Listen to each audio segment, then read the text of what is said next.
mi ko do le ahonu sa mi ma fon da gbe ya do mi ko do no kwason si azan izengo gbe beyin o azan gagbe hoja ma le yo ye ze ko teme teme ho yi henu le yo mi na se ye ma ten libre e hometon itan yo e diwe mi na be sin e ma hodo de wa o e no do ke nwa mi atan de to kon la vi wo go ku ton Samuel Akindes e tiyan eso jinja indo azo izome bodo eni wa yo e wa ka bo o aton de ji bo le wa gbon fune kaka yo e na itin me ene do don matin libre e we so to ikweton din mi ato entoro manjele da we ko be holna bo fi kan be bi do khosa se na din e ko ra ha kan e su ti tengbe ne na blogbon bo so mi de vo ewe no a kwesi za na de po alianu e si ho kule bo bla bo so da ije bo kwetonu so ele bo so bo du le ton e yo se na ko ra ha mo nkan ton kan ho do to mi fin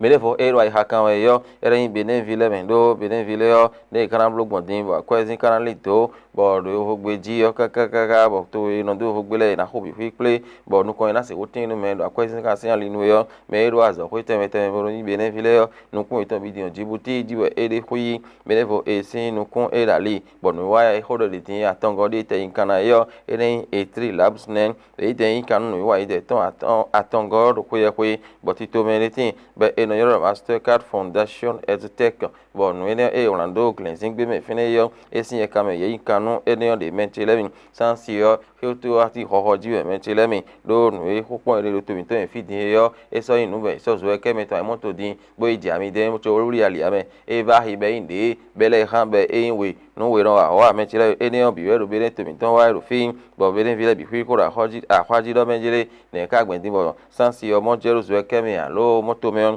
ena hara lito mara i haru donu wa mentilemi ho eni odi matin liun e so do e kweton din ko do me de gbe me dogbon te me fi don dogbon te yo sen do gba sa onu yen to le de ko adu no ho eni onu me mentilemi e inzonu kan do to da hiji jeme tiyan e inplon kin dawo me do so si ku ken de wa do o sen do gba sa ide ti me po no menjelen me yo la ima se do ra se na kun ko zangete o bo to gan iyo iso din na ya so da si aji yo ho eni o so sen do gba sa mo no le mi kun te ida si lo kaka lo chona kende wo me enio eje ken ru ponen ne kana blogbon bo ro po e na si huwa no bo so kwen do enu mi ton yen do mi ton le so da juo e de mo no le mi na no po bo wa zo e de neyin festival e inu wa da ho asa Yoruba ayogbeji ton e bo je lobo podo o ail fupo e de mo no menjire e o ta mi ton podo e ihun do enu mi ton le po do me gbeji fio wa ndo po e de na to nu mo ko ton fraternité e we mi na so din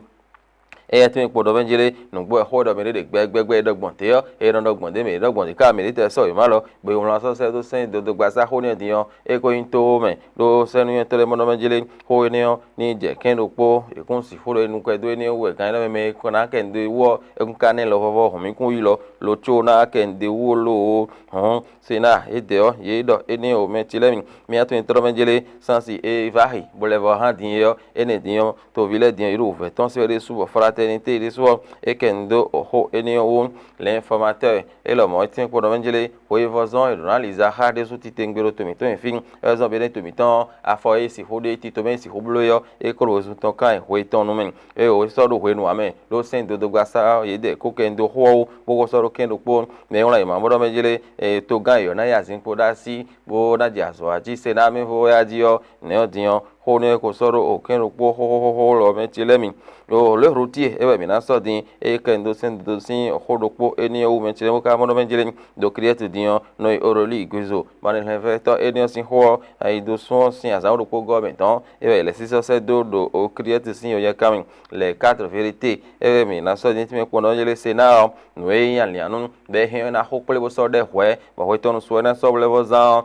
e do no mo ko ton bleu be ko ro kije e lo yan mi so de le bo za ye ko ra ha mo ko ton o de su ti tengbe me ti le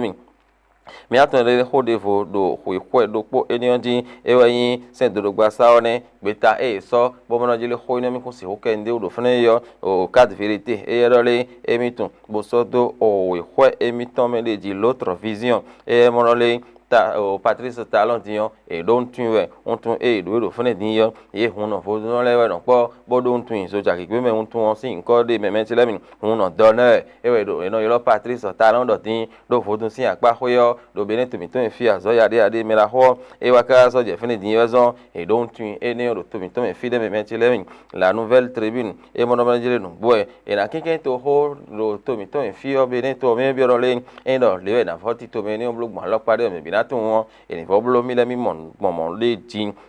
mi atno le ye me bene vi boro to gudo abi to gudo sin ho e kan da me no gba saji yo ho gege de din bo koro ta oji te kon Joseph fifa me jogbe nu do da me no gun sin agba sadan bo mi se o mi ale se mi me ti le mi le matinal e ho me ton yo e so ra ga do le nu wo do le no ejero epe do fia isomo yo ye me izen ero nu mo ko ton fe do bo wuli wedding le yo ho iton ina ke nde oro nu kwason sin azan foton go gbede jin o akin leso yo mi atno le to kunna wi go we gan do kuton ne yo yin kan ton so jinja yin hwe ho bo kun kule teme na je don bo do azo izon yo wa lobo wa ze u be ze hwe u ben chele mi me je hwe me la ho o da gan je hwe do centro gba sa yo ho ni odiyan senu yen to le mo no le mi kun si ho ke nde wo lo